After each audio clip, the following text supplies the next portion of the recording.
आरक्षणाचं खरे सत्य. देशात आरक्षणाचे खरे लाभार्थी कोण? देशात आरक्षण हे फक्त बौद्ध समाजालाच मिळतं का? तर बौद्ध समाजापेक्षा आरक्षण हे हिंदू समाजालाच अधिक मिळतं. मग आरक्षणाला विरोध का होतो? म्हणजे हिंदू हेच हिंदूंच्या आरक्षणाला विरोध करतात. अनुसूचित जाती SC 13%, एकूण जाती 59, यात 58 जाती या हिंदू असून एक बौद्ध आहे. अनुसूचित जमाती ST 7%, एकूण जाती 47, यात सर्व जाती या हिंदू आहेत. इतर मागासवर्ग OBC 19%, एकूण जाती 346 ते 350, यात सर्व जाती या हिंदू आहेत. विशेष मागासवर्ग SBC 2%, एकूण जाती 7, यात सर्व जाती या हिंदू आहेत.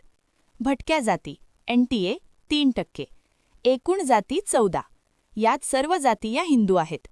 देशात आरक्षणाचा लाभ घेणारे हे सर्वाधिक हिंदूच आहेत.